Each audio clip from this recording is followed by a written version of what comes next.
Paulo Sotero is director of the Wilson Center's Brazil Institute. He joins us to take a look ahead at the 2016 outlook for the country. As we were talking before we began recording this conversation, it's the high lows. We went from a time where Brazil was one of the rising economic stars on the planet, and now, like much of the countries on the planet, is struggling. You hosted an event, a major event last week, taking a look at the outlook. Could you summarize, I characterize it as gloomy. Could you summarize what you thought the panel had to say? It's unpromising, let's say. It's a very difficult scenario where you have an economic crisis that was generated mostly at home, but complicated by a new adverse international scenario. You have, on top of this, a very serious economic crisis of a fragmented and dysfunctional political system that has to be reinvented. And on top of that, you have the most serious investigations on political corruption ever taken in Brazil.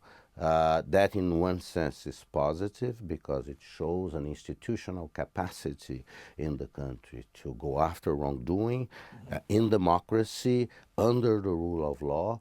But at the same time, obviously, it's a big ordeal because all the revelations, we have had now hundreds of people, VIP people in jail under prosecution, using plea bargain and other tools, and we are making progress in Brazil. Brazil is showing that it can innovate and it can face its own demons, but it is obviously in the short run it's very painful, and the crisis we believe will last this year, a second year of economic contraction. And it could even extend to a third year. All of this will have consequences. I personally believe that Brazil will confront this in democracy and hopefully will come out of this as a better, stronger society. One of your panelists, Peter Hakim, said it's really a political crisis at the core. He focused on the politics. He was critical of Dilma Rousseff. Could you comment on that? Is that a fair assessment? Do you think that ultimately what we're talking about is a failure of political leadership? Yeah, it's a failure of political leadership. It's a failure of a political system.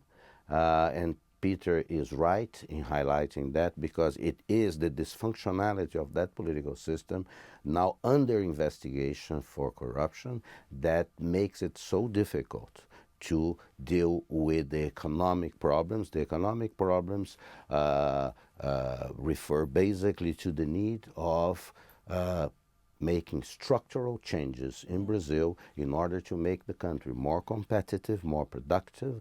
We have to confront issues of modernizing infrastructure, improving quite fast the quality of education, opening up systems, making Brazil more inclusive, not only with itself, which we have made some progress in Brazil, but also including itself in efficient ways in the world economy. What's the update on the impeachment threat? The impeachment threat is really, at this point, not a threat. President Dilma Rousseff probably will survive that. The question is whether she will come out of this in a position to restore credibility, and the jury is absolutely out. It depends on a series of political developments that are quite unpredictable. One political economic analyst in Brazil the other day said that, Brazil faces a lot of various improbable scenarios, and one of which will materialize.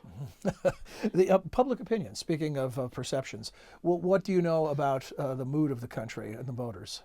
I think it's quite realistic. People are expecting the situation to deteriorate economically. They don't have much confidence in the political leadership, be that of the government or the opposition.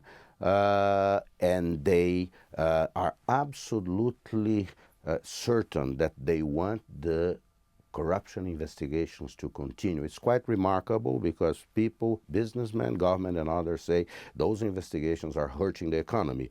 65% of Brazilians, when interviewed about this, say they don't agree with that premise. And they say that if in order to rekindle the economy, we should suspend the corruption investigation. 88% of Brazilians say no, we should continue. So this says something about the demand in society for a better quality of politics in Brazil, for the rule of law, and this is a very important input from public opinion to the country, and the president is very mindful of that because she does not miss a single opportunity to state her support for the corruption investigation. A final thought on looking ahead, markers in the new year. Are there things that you're looking ahead to, elections or other landmark events that could change the course of events? Well, we have to see how the impeachment process goes in Congress. There is also the possibility of the Superior Electoral Tribunal in Brazil could decide to nullify the elections of October 2014 that was won by President Dilma Rousseff by 3%, because there are allegations that money that were illegally obtained were used there. Mm-hmm. That is unlikely. After that, I think how the president is able or not to manage her own coalition. And then we go to Olympics in July. That could have some impact in the mood of the country, could be positive, could be negative.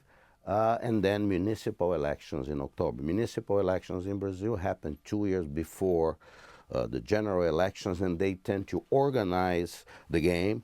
So we could see at the municipal elections in 5,650 cities how the current political parties are doing, and we would have some pointers. Which party is best positioned for the national elections? It's probably the PMDB, which is the main coalition, in coalition with the PT, the Workers' Party of former President Lula, President Dilma Rousseff, the PSDB, a Social Democratic Party. There is another socialist party, also more to the center-left, PSDB more to the center-right, that could benefit.